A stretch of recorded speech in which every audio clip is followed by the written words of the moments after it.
We've been invited into the beating heart of central London to come to a little bolt hole studio to see Ford's new electric car offering. So Ford already makes the e-Transit, the F150 Lightning pickup, and also the Mach-E. But this is going to be a smaller car than the Mach-E. This is going to be the new Ford all-electric Explorer. And I'm going to have a look round it with the designer in this episode of The Late Break Show. I'm Jonny Smith. This episode is proudly supported by blackcircles.com, the UK's largest online tyre retailer. Okay, so Jordan, you've been living and breathing this car for several years, I'm guessing. Absolutely. And I know that it's fully electric, and we know it's called an Explorer. Yes. That's as far as my knowledge is at the moment. Okay, well, this is all new Explorer, tailored specifically for Europe, for European customers. So it's capturing the essence of what makes the Explorer nameplate so great in North America, but bringing it to Europe and in a way that's really usable for the European customer. So we have a vehicle at 4.46 meters, so a really nice size that actually we feel that there's no one else in the market currently in this type of proportion. And we want to build upon our American heritage and DNA, so you'll see that in the design. So maybe with that we'll take the cover off. Show me the Explorer. Yeah.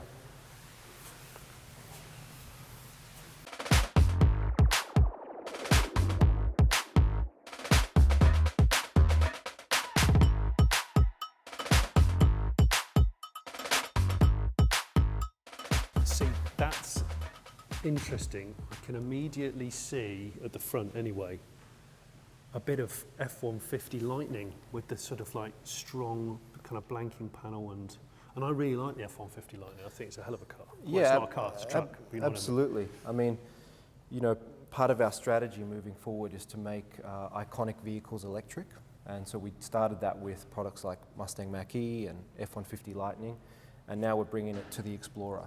And you know, you can see that strong American styling influence in the front. You know, the lamps are quite generous in their proportion. They're assertive without being aggressive. You know, the car looks very bold and confident. Yeah.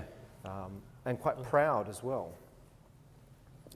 You know, the nameplate, you see, being an electrified vehicle, we had the opportunity to do a new shield graphic instead of the typical ICE grille. And with that, we were able to really scale up the Ford logo and be very proud of our brand. So that's an all-new Ford logo with bright white script. I noticed that. Yeah. Is that actually blue? It is blue. So it is blue, so it's just very dark. Yep. So it's a Pantone blue with bright white, and it's really showing that we've got a new, fresh era of Ford vehicles and electrified vehicles. Yep. So you know, the front overall has a really confident stance to it. You know, there's a lot of width and presence, so even though it is quite a compact vehicle relatively, it looks much more impressive and sizable than it perhaps actually is on paper. Yeah. So you were saying that Ford wants to make sure that the world knows it's an American brand. Absolutely. So because, you know, like if we look at the current Ranger, it's very Americanized looking, more so than ever. Yep. The Mach-E's obviously quite Americanized. Yep. This it's not an aggressive looking thing, is it? No.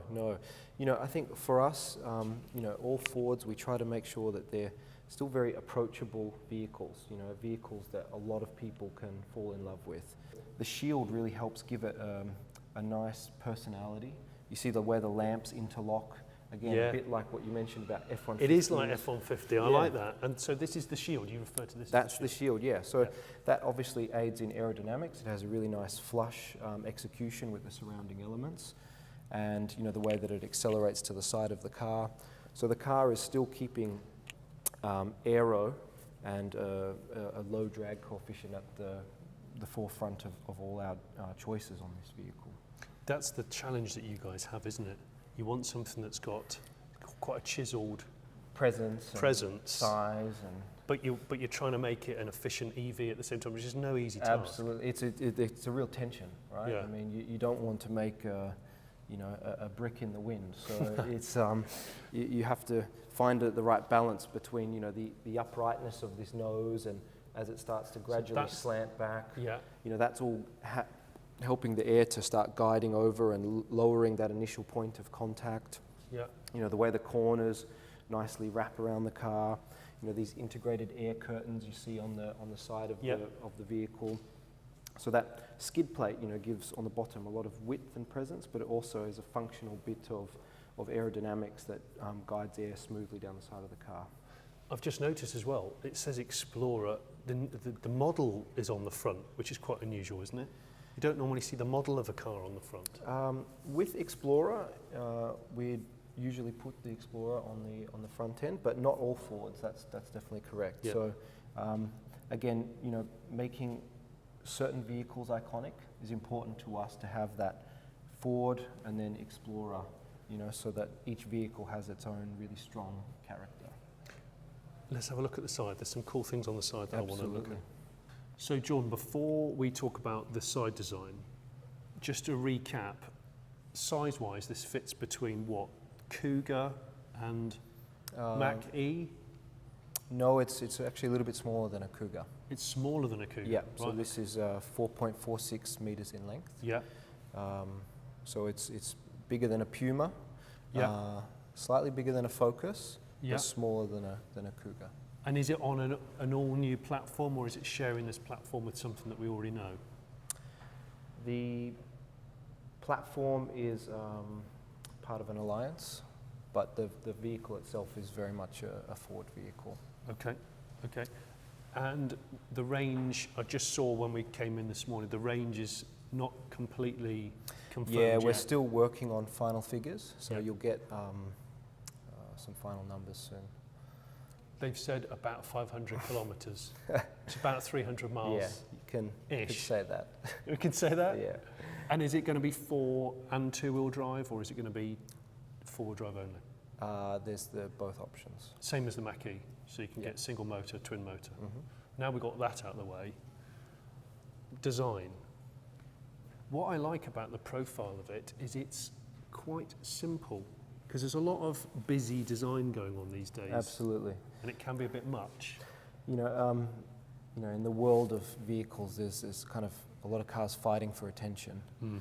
And, the way that we thought we could really have a point of difference was actually a kind of a less is more approach. So, there's a kind of a certain minimalism to the styling. There's only a few key lines, and, there's a certain purity that we really tried to retain with designing this car. So, you see the way the cabin sits really cleanly onto the body. Yeah.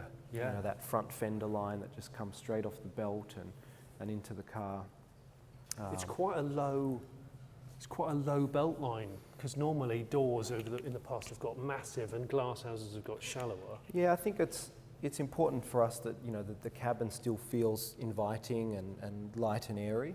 Yeah. But the overall proportion is still quite dynamic. If you compare the amount of body side to the glass, it still has quite a slim and sporty feeling. And then, there's quite a lot of the typical Explorer cues that we've, reinterpreted and modernized. So you've got the black A-pillar giving you that wraparound visor-like glass. Mm-hmm. You've got the C-pillar, which has always been a really strong Explorer identifier. This is cool. This is fascinating to me. Yeah. Because normally there's a thick pillar here, but this looks quite thin and probably good visibility. Absolutely. So we've done this intentionally for a couple of reasons. Give a more light and airy feel inside, so you have no obscuration, whether you're a driver or a passenger. And also to modernize and signify that this is a BEV electrified vehicle. So we have this more digital inspired graphic, which will actually have full transparency through what looks opaque from the outside on the inside. So you won't see it from the inside? You won't see anything. Really? Yeah. Interesting. Okay. And it's completely flush and seamless. Yeah, okay. Is this going to be 5-seater only? I know we'll talk about the interior in a minute, but is it going to be 5-seat only? Or Yes, it's 5 seats, yeah. Yeah. The wheels. The wheels.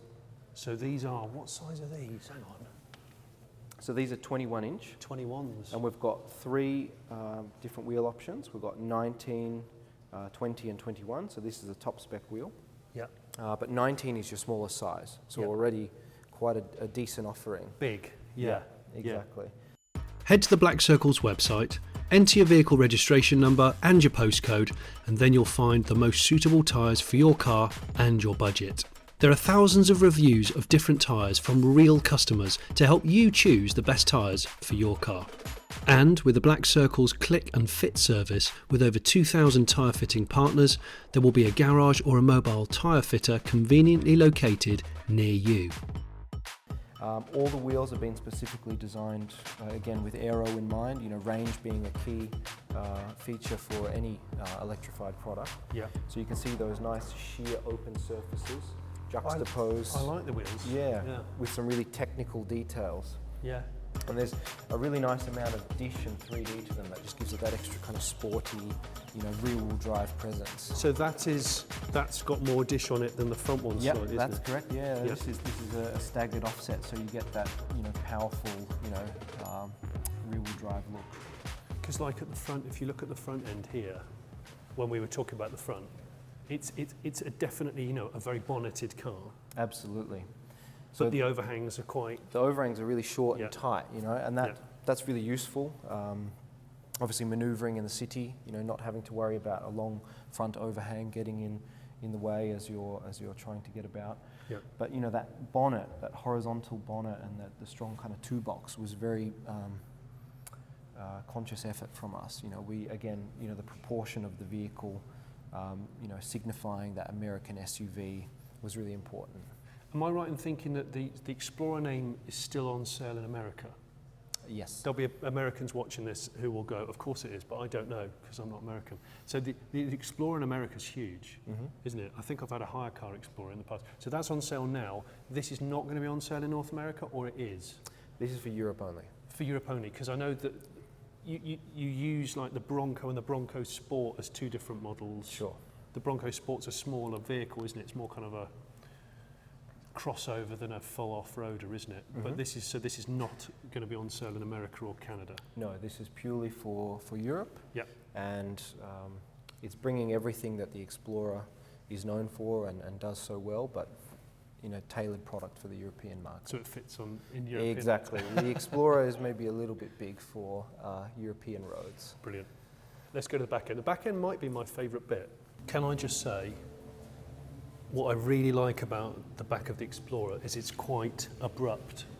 Absolutely. There's not a fastback to it. There's an awful lot of kind of family SUV-ish cars about, a lot of them being electric, and they're fastbacks, which, although it's probably good for aero and stuff, it's a nightmare for boot space. This is almost vertical here. Yeah, absolutely. So, the car, as I mentioned earlier, is quite compact, but we wanted to make sure its utility was as best as it could be. So the boot still offers 450 litres of volume. Okay. And this more upright section in the back is actually quite effective for aero, because what it means is this sort of long, sleek spoiler that accelerates down creates a really nice separation for the air, and you get a reduced wake at the back of the vehicle and no turbulence. The other thing that works really well on this rear end is we don't have any big offsets. There's no big bumper shelf that you have on some other products. So this car, we've positioned the liftgate in such a way that it's still protected from an impact point of view. It's just above your crash pendulum, but it's in a nice usable point for the customer. And with the lamps really pushed out to the corners of the car, you have a nice wide load through as well. Yeah, these are quite sculpted out, aren't they? Yeah, exactly. So again, they create a really effective and dynamic signature, but at the same time, they're really useful for aero because you've got this nice sheer edge for the air to just cut off cleanly. Yeah. It mimics that front kind of brow with the blacked out Explorer. Exactly. And the tail lights themselves are really modern. We have these clear light blades in there, and a kind of monochromatic feel. So there's no red lens. It's, again, part of this minimal, less is more approach. So they have a very kind of technical and high-tech feel about them. Does the boot open on this? It does. Do you have a look? Yeah, please. And hark, a physical rear wiper. Something which seems to be more and more extinct. So, okay, so if you've got a false floor jobby in here, is it? We do, yep. So there's a false floor, so you can keep it in the top position for, easier ingress and egress, or you can have more volume by lowering it down. Yeah. Plus there's some extra stowage, a kind of a mini mega box in the back. That's cool, that's cool. So you can put obviously your charge cable, we have the charge port at the rear, Yeah. or any other shoes or other perhaps dirty items. So it's really usable space here in the rear. And this is similar to the Mach-E where it just unpops like a blind. Yeah, exactly. Yeah. So you got that integrated parcel shelf. So flat floor if you want it like this, because this just so the viewers know, this is a mock-up car, isn't it? Yeah. So this is still a model because we're obviously still finalising the vehicle, but it's in terms of its aesthetics, it's very reflective of the final car. And when does this go on sale? Have you guys got dates for that? Customers will be able to order it later this month in March. Yeah. And they should expect to receive orders by towards the end of the year. Okay. Yeah. So it's all kicking off this year. It for is Explorer. all kicking off. Yeah. Okay.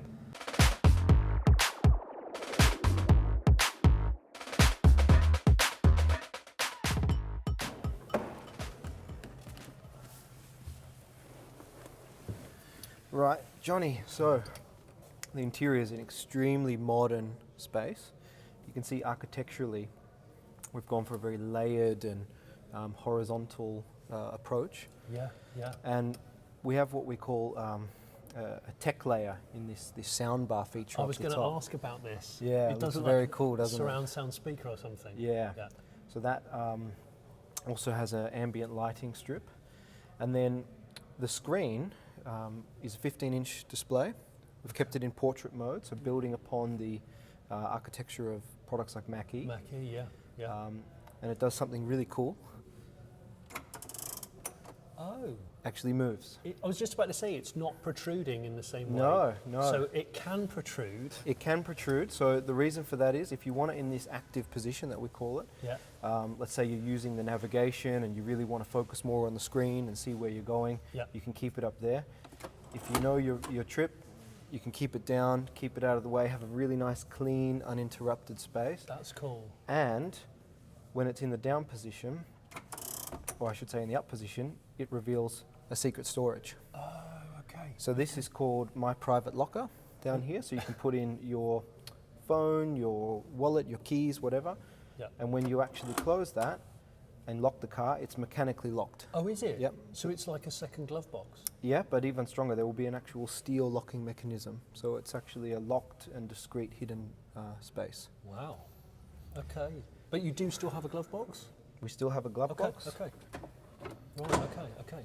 We've also got the driver's cluster Yeah. with all your critical driver information. So, range, charge state, speed, showing your car's position on the road, and then all your other functions are in the central display.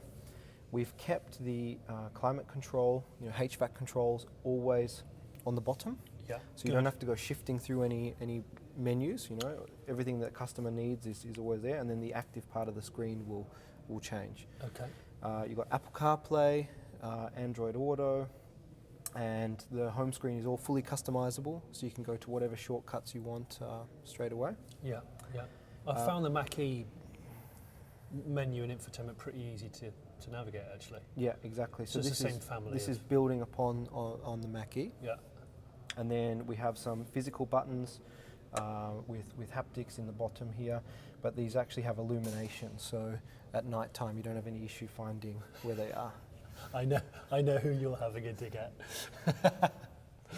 But there are manufacturers that don't illuminate buttons at night, which is a problem. So, and by your hand there's another well. Is that like exactly. a rubberized kind of... This is a mobile phone storage for 2 full-size phones plus wireless charging. Okay. Cup holders, and then in the center console we have what we call the mega console.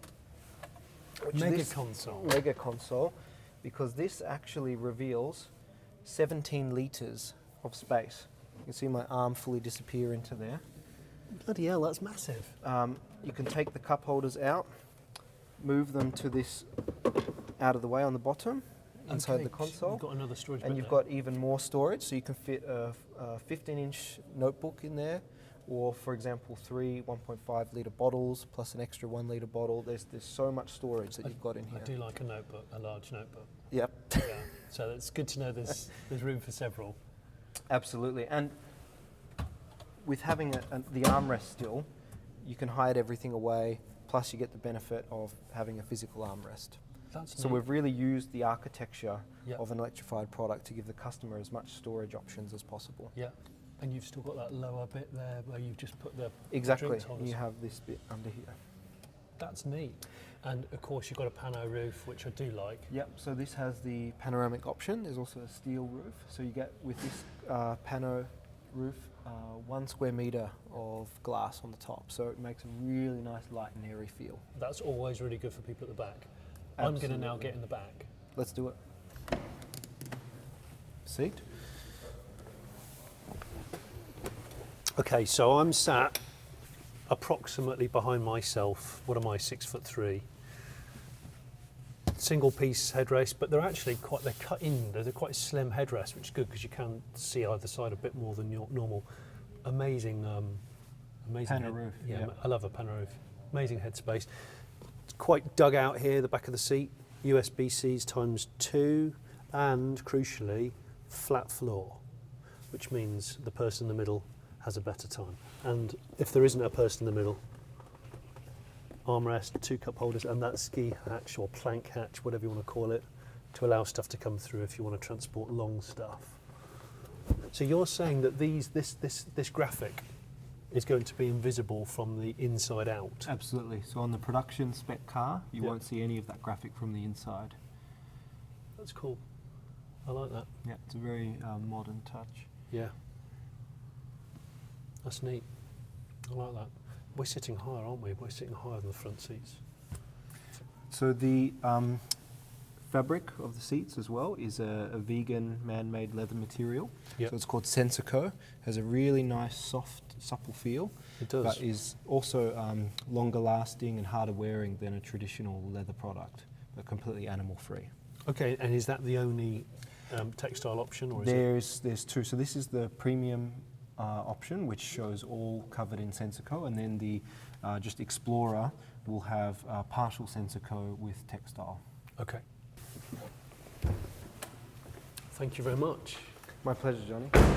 So, another family-friendly electric car, circa 300-mile range, priced at around about 40 grand, goes on sale imminently, deliveries at the end of the year. Hope you've enjoyed this episode of The Late Break Show. If you haven't already subscribed, why not subscribe? You can become a Patreon and watch videos like this early. I'll put a link for that in the description. Maybe you want to buy some merchandise. Again, I'll put a link for that in the description.